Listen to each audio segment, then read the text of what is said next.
Hey everybody, I wanted to make this video for you guys I can want to give you some writing tips for when you write the rough draft of your research paper. There's a certain way that these papers have to be written.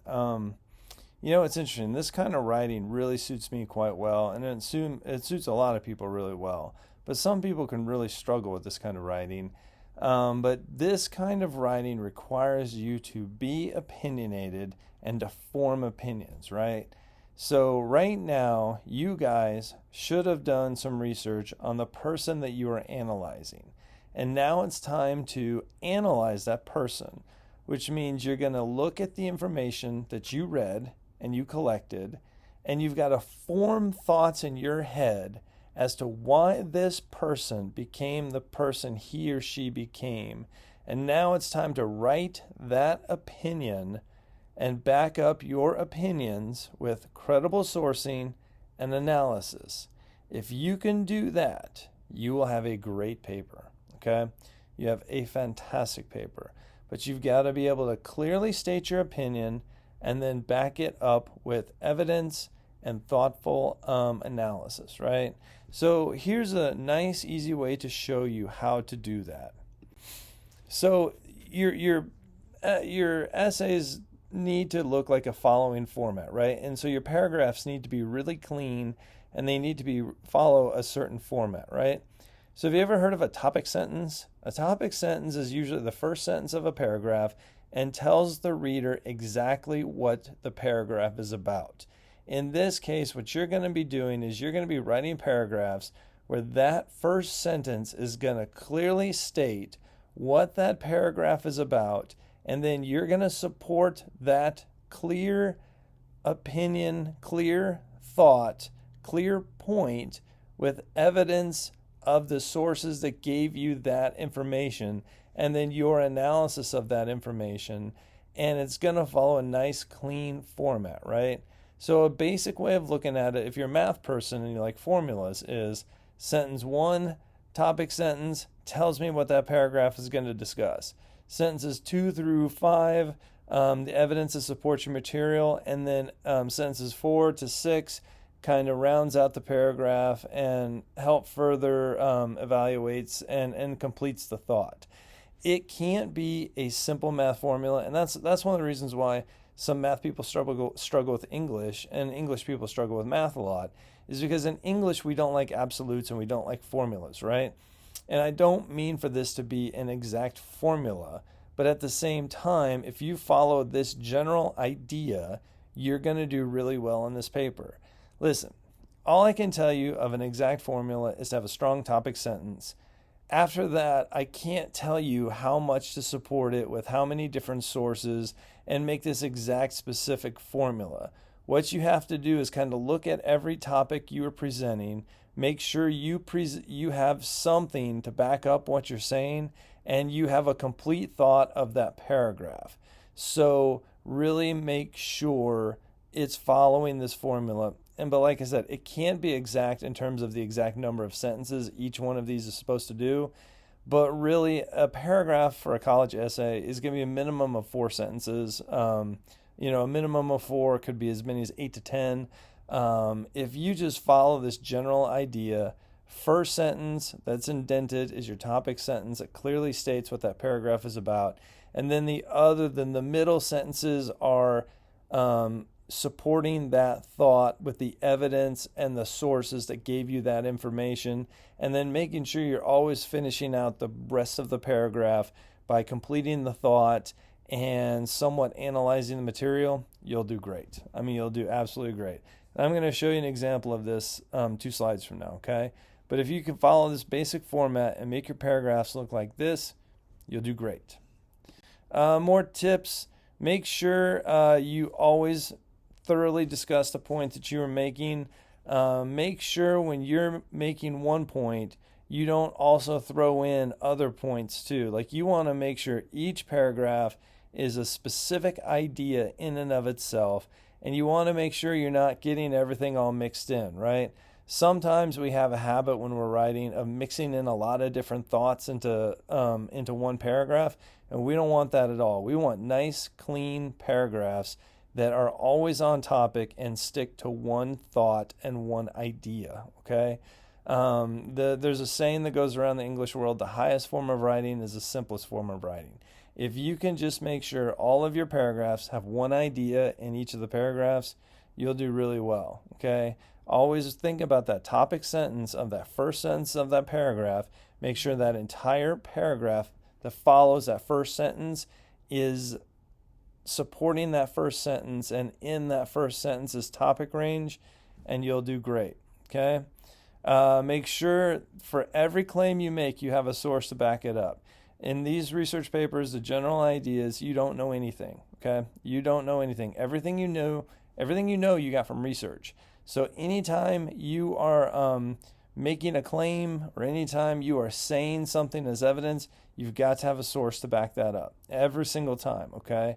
So like I said, everything we got from research. And so you've got to give everyone the credit they deserve by giving them an in-text citation after every claim that you make. And you should have a citation in every paragraph of this paper. Maybe the introduction you don't, maybe the conclusion you don't. But for the most part, if you don't have an in-text citation for every paragraph of this paper, we're going to have a problem. Okay? So let me show you what all I'm talking about. We're going to summarize all of this with this last slide, which is an example of a essay I'm writing about Bill Cosby, right? Now, all of the sources I put in this example, I got right off the internet. I typed all of this in about 20 minutes. I got all this on the internet, and I'll show you how to kind of do that, right? But if you look at the example right here, the writing example, I'm doing mine about Bill Cosby. And for those of you who don't know, Bill Cosby, famous American dad, he had a TV show. There's a #1 TV show in the world on Thursday nights.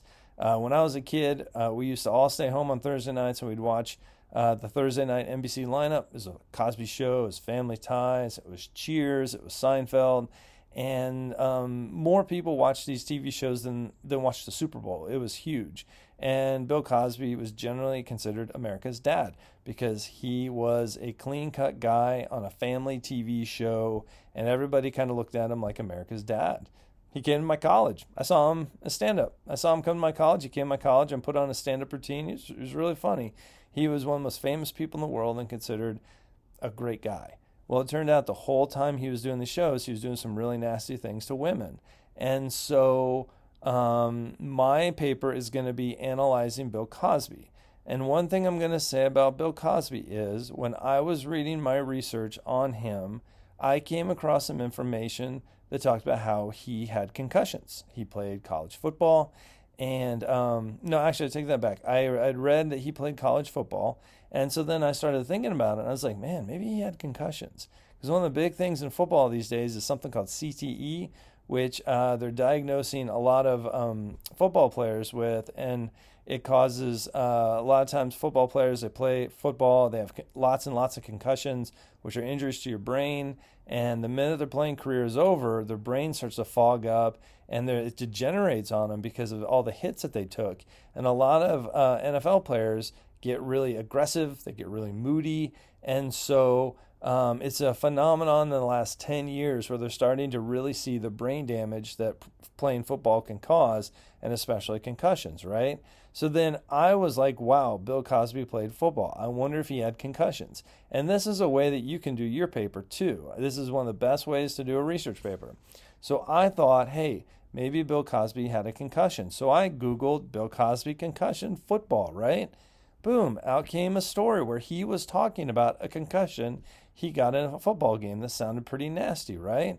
So now I've got a source that says Bill Cosby had a concussion, right? So now my theory is really starting to take shape because I've got sources to back up the things I'm saying. And now I've got myself a whole section of this essay where I can write about how I believe Bill Cosby became this ugly, horrible person because of these concussions he played in football.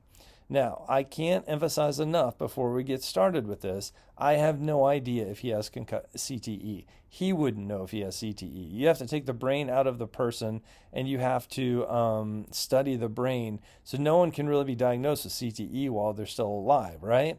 But because my theory has sources behind it and the things that I'm saying have proof, I can legitimately make this claim and no one can say I'm wrong, okay? Because always remember in this class, as long as you are backing up the things you're saying, as long as you're using data, statistics, expert opinion to back up the things that you're saying, you'll always be fine in this class, right? So here I go. First paragraph. Bill Cosby committed brutal acts against women from 1984 to 2010. Here's my topic sentence right here, right? I'm going to talk about the brutal acts that he committed against women during this time period. His abhorrent and deviant behavior was a result of traumatic head injuries he suffered from playing football. All right, here we go. Still describing it, right? According to Sarkar, rape may be associated with organic brain damage and learning disabilities. And I've got my citation here. I took a direct quote from an article. And whenever you direct quote an article, we always have to have the author's name and we have to have the paragraph number or the page number that we got it from. Page numbers if you have them, but if it's a website, a lot of times they don't have page numbers, so then you put para, right? And you can either put the author's last name in the parentheses or you can just put the author's name in the sentence and then put the paragraph number in parentheses. Either way you want to do it is fine. Just make sure you've got the author's last name and the page number you got it from, right? When Cosby was 18 years old, he played football for his local high school. During that time period, Cosby experienced multiple concussions during his senior year of football. Cite that sucker up. Cosby played running back for the Philadelphia Central High School, right?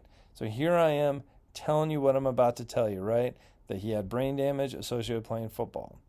Topic sentence number 2. After high school, Cosby played college football for Temple University. Research into traumatic cognitive damage football players suffer from after their football careers are over is still quite new. However, the sports fan in America are becoming aware of the damage football players suffer from when they experience a concussion while playing football. Whenever you introduce a topic like CTE, you need to explain it, right? You always need to explain what this stuff is because you have to assume that the reader doesn't know what this is. So you've got to make sure you explain it and you got to make sure you cite it. When I read your rough drafts, I'm sure I'm going to see examples where, you're really needing to make sure you explain stuff, but you always need to make sure you're explaining things that the typical reader wouldn't know. A concussion is a type of traumatic brain injury in which a brain is injured by an impact or a sudden change in movement. Cite that up, United Brain Association, paragraph 1, right?